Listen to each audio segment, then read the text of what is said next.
وعلى آله وصحبه وبارك وسلم تسليما كثيرا. أما بعد فأعوذ بالله من الشيطان الرجيم. بسم الله الرحمن الرحيم. قل إن كنتم تحبون الله فاتبعوني يحببكم الله ويغفر لكم ذنوبكم والله غفور رحيم. وقال النبي صلى الله عليه وسلم: كل أمتي يدخلون الجنة إلا من أبى. قيل يا رسول الله صلى الله عليه وسلم: ومن أبى؟ قال النبي صلى الله عليه وسلم: من أطاعني دخل الجنة ومن عصاني فقد أبى. صدق الله العظيم وصدق رسوله النبي الكريم ونحن على ذلك من الشاهدين والشاكرين والحمد لله رب العالمين. اللهم صل على سيدنا محمد عبدك ورسولك وصل على المؤمنين والمؤمنات والمسلمين والمسلمات. میرے انتہائی محترم بھائی اور دوستو، تراویح کی نماز کے بعد ویسے بھی آپ اور ہم تھکے ہوئے ہیں، لیکن میں آپ سے اس رات کے بارے میں جو اللہ تعالیٰ نے عصر کی نماز کے بعد اس رات کی جو نشانیاں پیدا کی ہیں نا، یہ نشانیاں مسلم شریف والی حدیث سے ملتی ہیں.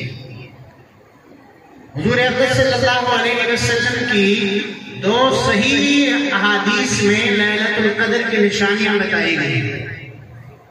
باقی جو حدیثیں ہیں لیکن کمزور حدیثیں ہیں. یہ جو میں آپ کو سنانے والا ہوں یہ مسلم شریف اور بخاری کی بالکل اتھینٹک ہے، بالکل 100% صحیح ہے. ان میں سے ایک یہ ہے، حضور صلی اللہ علیہ وسلم نے فرمایا کہ بھئی لیلۃ القدر والی رات موسم کے لحاظ سے معتدل ہوگی. اگر گرمی کا موسم ہے لیلۃ القدر کی رات ٹھنڈی ہوگی جیسے آج. اگر سردی کا موسم ہے تو لیلۃ القدر کی رات گرم ہوگی. سردیوں کی لیلۃ القدر تھوڑی سی گرم اور گرمیوں کی لیلۃ القدر ٹھنڈی. یہ مسلم شریف میں حضور صلی اللہ علیہ وسلم نے فرمایا کہ رات بہت خوشگوار ہوگی. مجھے تو ایسا لگ رہا ہے جیسے آج کی رات باقی خوشگوار ہے. میں ویسے بھی ٹھنڈے علاقے کا رہنے والا ہوں، میرے تو آج کی رات میں پہلی بات ہے خوبصورت رات میں اس کو کہتا ہوں. تو اس لیے جو ہے نا آج کی رات تھوڑی سی تکلیف برداشت کریں. انشاءاللہ تعالی اللہ آپ کو کتنا نوازنے والا ہے. اِنَّا أَنزَلْنَاهُ فِي لَيْلَةِ الْقَدْرِ وَمَا أَدْرَاكَ مَا لَيْلَةُ الْقَدْرِ لَيْلَةُ الْقَدْرِ خَيْرٌ مِّنْ أَلْفِ الشَّهْرِ. 1000 مہینوں کی عبادت سے زیادہ اجر اس رات جاگنے والے کو اللہ عطا فرمانے والا ہے. امت کی عمر، امت کا ایج اور عمر اس کے نبی کے ساتھ اس کا پیمانہ نبی کی عمر کے ساتھ ہے. حضور اکرم صلی اللہ علیہ وسلم سب سے کم عمر لے کر آنے والے نبی ہیں. 63 سال عمر، سب سے کم عمر، اور یہی میری اور آپ کی عمر کہلاتی ہے. اور لیلۃ القدر کی ایک رات کی عبادت 83 سال 4 مہینے کی عبادت کا اجر اللہ عطا کرتا ہے. اگر آپ کی زندگی میں رمضان جو نا 40 مرتبہ آئے اور آپ نے کچھ نہیں کیا، تراویح کی نماز جماعت کے ساتھ، فجر کی نماز جماعت کے ساتھ، حضرت عثمان رضی اللہ تعالیٰ عنہ نے فرمایا جو مسلمان فجر کی نماز جماعت کے ساتھ، عشاء کی نماز جماعت کے ساتھ ساری رات عبادت کا اجر اللہ نے دیتا ہے. تو اگر آپ نے تراویح کا اہتمام، فجر کی نماز کی جماعت کا اہتمام کیا ہے، آپ کو ہر سال اللہ تعالیٰ یہ اجر عطا کرتے ہیں، آپ کو بھی پتہ نہیں چلتا. لیکن اس طرح کے حالات میں ہم واقعی جو نا بھئی موسم بھی، وہ رات کی خوشگواری بھی اس بات پر مصر ہیں کہ آج کی رات اللہ یہ عطا کرنے والے ہیں. تو اس لیے آپ کی تھوڑی سی مشقت انشاءاللہ آپ کو بہت کچھ نوازنے والی ہے. اللہ تعالیٰ مجھے اور آپ کو اس کی سمجھ عطا فرمائے. آپ کو مزید کی بات یہ بتاؤں کہ اللہ کے نبی صلی اللہ علیہ وسلم نے لیلۃ القدر کے بارے میں 3 قسم کی روایات موجود ہیں. 3 قسم کی صحیح روایات. ایک روایت یہ کہ آپ صلی اللہ علیہ وسلم نے فرمایا رمضان کے آخری عشرے میں لیلۃ القدر کو تلاش کرو. دوسری روایت یہ کہ آخری عشر کی طاق راتوں میں تلاش کرو. 21 23 25 27 29 کو. اور تیسری روایت آپ سے سمجھی عمر کے آخری دنوں کی روایت ہے. ابو سعید خدری رضی اللہ تعالیٰ عنہ انصاری صحابی ہیں. اس صحابی نے کہا کہ اللہ کے نبی ایک دن ہمیں بتانے کے لیے باہر آئے کہ لیلۃ القدر کس رات کو ہے. تعین بتانے کے لیے باہر آئے تو بدقسمتی سے ایک مہاجر صحابی اور ایک انصاری صحابی آپس میں لڑ رہے تھے. مہاجرین اور انصار دو صحابہ کرام السابقون الاولون من المہاجرین والانصار. اللہ تعالیٰ نے انصار کی بھی قرآن میں تعریف کی ہے, مہاجرین کی بھی تعریف کی ہے, لیکن بشریت تو ہے نا. غصہ آنا ایک دوسرے کو, یہ غصہ تو ختم نہیں ہوگا. حالانکہ غصے کو ختم کرنا اخلاق کا حصہ ہے, اچھی بات ہے, لیکن اگر خدا نہ خواستہ ہماری آپس میں لڑائی ہو جائے تو یہ نہ کہ زندگی کا حصہ ہے. بڑے بڑے اللہ کے ولی میں ایک دوسرے کے ساتھ لڑتے رہے, لیکن بعد میں ایک دوسرے کو منانا ضروری ہے. کوئی لڑائی ایسے نہ ہو جس کی وجہ سے آپ 3 دن سے زیادہ مسلمان سے بولنا چھوڑ دیں, جائز نہیں ہے.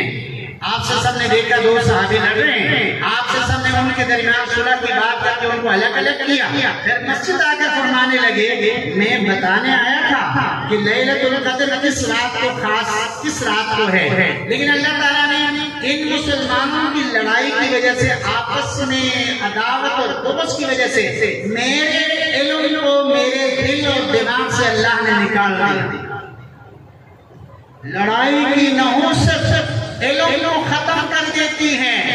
پیغمبر کا علم اس لڑائی کی نحوست کی وجہ سے اللہ نے اٹھایا. میں اور آپ کون ہوتے ہیں بھائی, اس لیے آپس کی لڑائیاں بالکل ختم کر دے.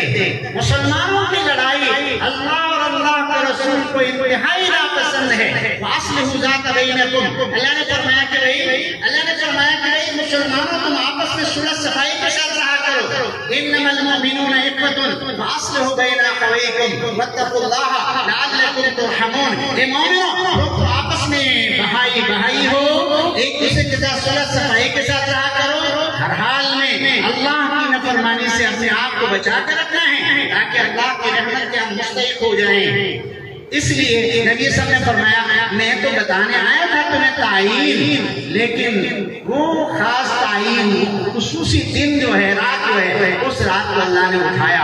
اب اس کو تلاش کرو. 25ویں 27ویں اور 29ویں 3 راتوں کو اللہ کے نبی نے ہلاک کیا. یا تو 25 کو ہے, یا 27 کو ہے, یا 29 کو ہے. ان 3 راتوں کو جو نا بھائی لیلۃ القدر ان 3 میں سے کسی میں ہے. 25ویں تو ہماری گزر گئی, 27ویں تو آج ہے, 29 آنے والی ہے. اثرات بتا رہے ہیں کہ آج کی رات زیادہ قدر و قیمت والی ہے. اثرات بتا رہے ہیں. لیکن آپ کو ایک مزید کی بات اور بتاؤں. حضرت شاہ ولی اللہ کے بڑے بیٹے جس کا نام ہے شاہ عبد العزیز, وہ فرماتے ہیں کہ بھئی اللہ تعالیٰ جب کسی بات کا ذکر قرآن میں کرتے ہیں تو اللہ اس بات کے اندر پوری حکمت اور مصلحت کو مد نظر رکھے کرتے ہیں. سورۃ القدر میں اللہ نے اِنَّا أَنزَلْنَاهُ فِي لَيْلَةِ الْقَدْرِ وَمَا أَدْرَاكَ مَا لَيْلَةُ الْقَدْرِ لَيْلَةُ الْقَدْرِ خَيْرٌ مِّنْ أَلْفِ شَهْرٍ. اللہ نے لفظ لیلۃ القدر کو 3 مرتبہ استعمال کیا ہے. کتنے مرتبہ؟ 3 مرتبہ اللہ نے استعمال کیا ہے. اور لیلۃ القدر 9 حرفوں پر مشتمل ہے. لیلۃ القدر 9 حرفوں پر مشتمل لفظ بنتا ہے, اور ایک لفظ جس کے 9 حرف ہیں اور وہ لفظ 3 مرتبہ سورۃ القدر میں آیا ہے. شاہ ولی اللہ رحمۃ اللہ علیہ فرمایا کرتے تھے اللہ اشارہ دے رہے ہیں کہ لیلۃ القدر 27 کو ہے. ایک اور روایت اس کے ساتھ ملائے ہیں, مسلم اور بخاری کی صحیح روایت ہے. اس سے فرمایا ان اللہ بظن عبدہ, اللہ اپنے بندے کے گمان کے مطابق فیصلہ کرتا ہے. ایک علماء کی رائے ہے, حدیث کو دیکھ کر قرآن کو دیکھ کر ہماری رائے ہے, ٹھیک ہے. ایک اللہ کی جناب محدثین مفسرین ان حضرات کی رائے ہے، یہ قرآن و حدیث کو دے کر رائے قائم کرتے ہیں، لیکن یہاں پر دنیا میں سارے علماء تھوڑے ہیں، یہ دنیا میں تو مزدور بھی تو ہے نا بھائی، یہاں ڈاکٹر اور انجینئر بھی تو ہیں، یہاں تاجر اور زمیندار بھی تو ہیں، یہاں عام مزدور بھی تو ہیں۔ اگر آپ یہ سوال آپ سے کروں میں لیلۃ القدر کب ہے تو آپ میں سے 98% آواز دیں گے کہ مولانا صاحب 27 کو ہے۔ مزدور سے پوچھو لیلۃ القدر کب ہے، وہ یہ بتاتے ہیں کہ 27 کو لیلۃ القدر اس کی تیاری کر رہا ہوتا ہے۔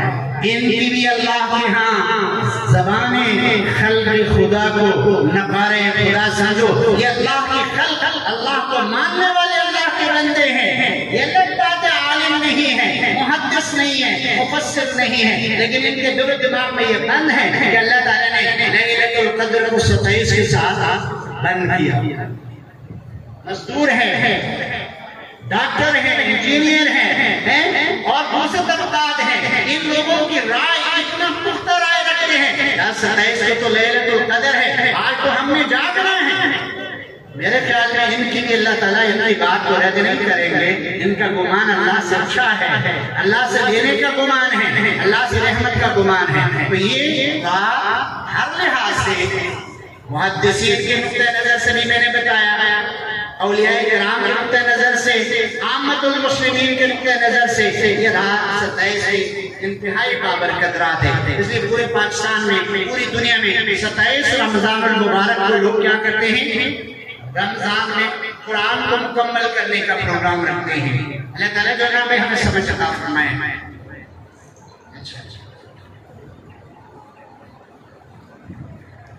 ٹھیک، ایک بات دوسری بات میں نے آپ سے یہ کرنی تھی، موجودہ حالات میں اسوۃ حسنہ بہترین زندگی والے نبی ہمارے پاس ہے، ایسا ہے کہ نہیں؟ یہودیوں کے پاس ان کے نبیوں کے قبریں تک محفوظ نہیں، عیسائیوں کے پاس ان کی زندگی کے جناب نمونہ موجود نہیں، ہندوؤں کے پاس تو کچھ ہے ہی نہیں، مختلف دنیا کے مسالک کے پاس کچھ نہیں ہے۔ ہمارے پاس اللہ کی وحی کا صحیح کتاب، صحیح کلام قرآن مجید موجود ہے، اور حضور صلی اللہ علیہ وسلم کے اس قرآن پر عمل موجود ہے۔ میں آپ ایک حدیث سناتا ہوں، اس کے بعد میں بات کمپلیٹ کرتا ہوں۔ اب اچھی چیزیں ہمارے پاس، بہترین رہنمائی ہمارے پاس، بہترین نبیوں کے نبی اور رسول آخری نبی ہمارے پاس، لیکن بظاہر دنیا میں ہم ذلیل اور رسوا کیوں ہوئے؟ صبح سے میں اس کی تیاری کر رہا تھا، مسلم شریف کی روایت ہے، ابو ہریرہ رضی اللہ تعالیٰ عنہ روایت کرتے ہیں، حضور صلی اللہ علیہ وسلم نے فرمایا نزلتم منصورین علی اعدائکم ما دمتم متمسکین بسنتی، میری امت کے میرے ماننے والوں، اگر تم میری سنت کے اوپر جم کر میری سنت کو اہمیت دے کر اس کے ساتھ لگے رہے، اس کو مضبوطی سے تھامے رہے، اللہ تم کو دشمنوں پر فتح عطا کرتے رہے۔ 313 1000 کو شکست دیں گے، کیوں؟ متمسکین بسنتی، اللہ کے نبی کی سنت وہاں زندہ ہے، جیت جائیں گے۔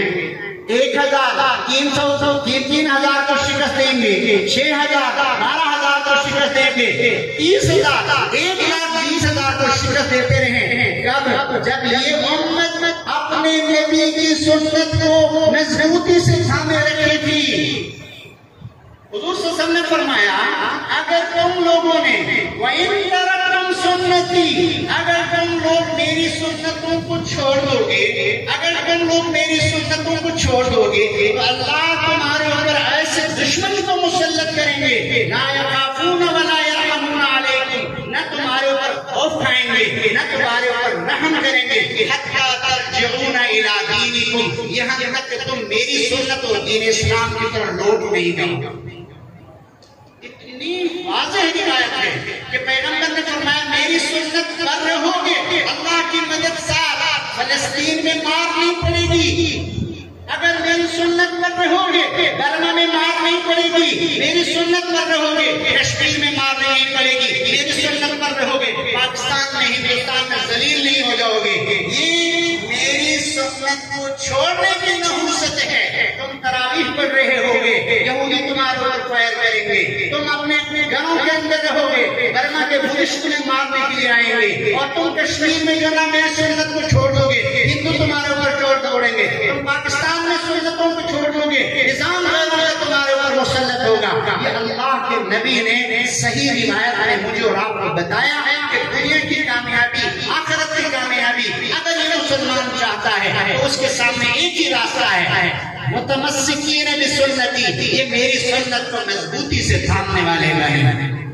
لیکن یاد رکھو، سنت کی ڈیفینیشن اور ایکسپلینیشن ہم غلط کرتے ہیں۔